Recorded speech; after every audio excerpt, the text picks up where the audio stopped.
Hey everyone, and welcome back to the channel. We have another update on the potential for motor oil shortages this year. And this time we have confirmation, and it is a large manufacturer with, I think, a memo that dives into a lot of detail, more detail than what we saw from Toyota yesterday. And this one gives us a better idea, a better picture of what to expect over the next few weeks and months. So let's dive right into this video.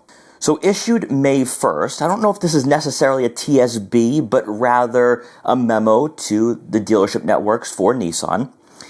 We have important engine oil supply and product availability changes. Dear Nissan dealer partners, we are writing to provide an important update regarding the availability of engine oil products across the Nissan network in the US. So this is mainly for US dealerships. I don't know if there's a separate memo for dealerships up in Canada. Due to ongoing global supply constraints impacting key raw materials and refining inputs due to the Middle East conflict, we have been advised of reduced production capacity for most lubricant products.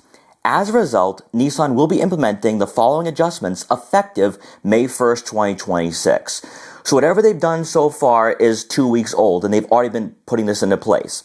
For supply allocation of Nissan genuine oil, including Mobile and Mobile 1 variants, will be constrained and managed at a 55% year-over-year level based on gallons purchased.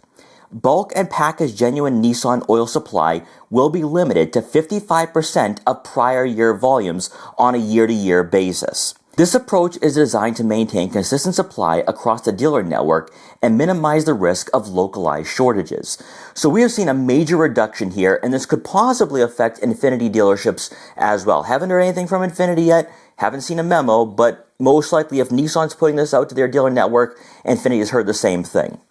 When it comes to pricing, this is the important one here, because the Toyota memo, that TSB, didn't really dive into any type of detail, but we're getting some of that here from Nissan. A supplier-driven price adjustment is expected in the near term. Final details, including timing and impact, will be communicated as they are confirmed. So it sounds like right now, as of I think today is May 15th, we haven't seen that price adjustment yet.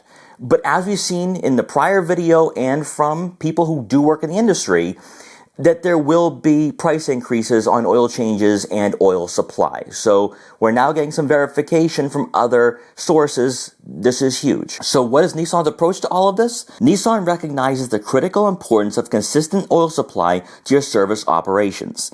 Nissan is actively working with alternative suppliers, vendors, and internal teams to identify supplemental sourcing options, including oil under the Value Advantage brand.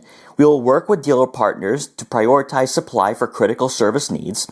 Our goal is to minimize disruption to dealer operations, realizing these geopolitical supply issues are out of our control. It sounds like to minimize some of the short-term issues, they might be looking at Shell, maybe Valvoline, maybe Haviline, other suppliers. Again, major disruption here though. So what do dealers need to do right now? Well, here we have the dealer actions. Nissan requires that genuine oil or other oil approved for use by Nissan be utilized in repairs paid for by Nissan. And then to manage inventory carefully and prioritize usage of essential service activities. So how do we know this memo is valid and authentic? Well, thankfully we have another source here that went directly to Nissan, and here we have that verification. So this is from The Drive and their article they put out yesterday.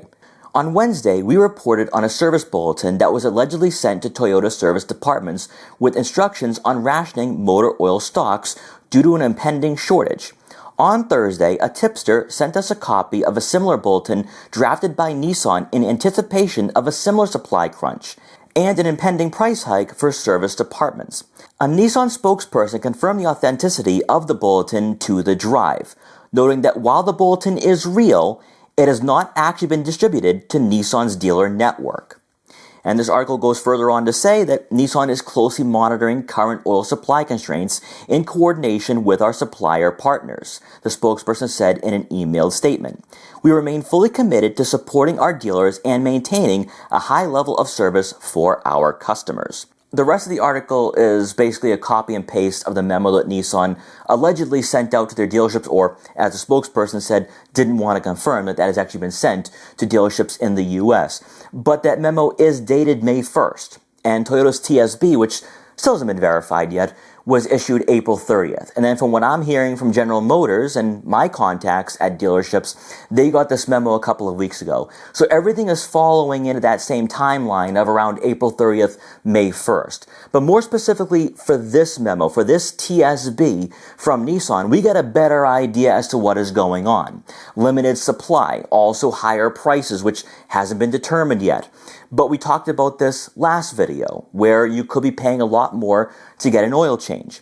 And I personally don't think we're going to be seeing shortages at shelves at your local Walmart or distributor, but you will be paying a bit more when you go to your local dealerships to get that oil change, which is why I'm saying get your oil change sooner rather than later, because if you wait a couple of weeks, wait until the beginning of summer, you might be paying a little bit more. Instead of paying $60 or $70, maybe you're paying $100. Or like myself, I used to pay $90, now I'm paying $130. So definitely keep all of this in mind. We are now seeing some motion here, and it's not just rumors, it is not just things we can't verify.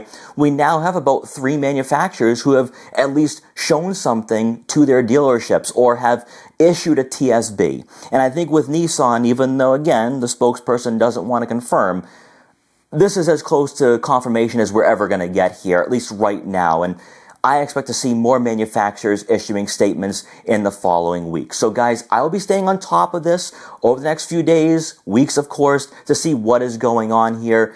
But right now, it's time to take this very seriously.